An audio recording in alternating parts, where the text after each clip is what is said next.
Hey, so if you want to search for homes on Zillow but don't really know how to use all the filters, yeah, it can feel a bit overwhelming at first. In this video, I'll show you exactly how to find the right homes step by step.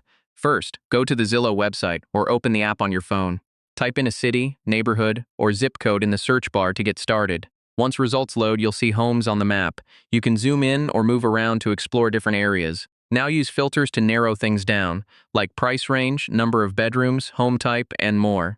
You can also sort listings by newest, price, or relevance depending on what you're looking for. Click on any home to see details like photos, price history, and property info.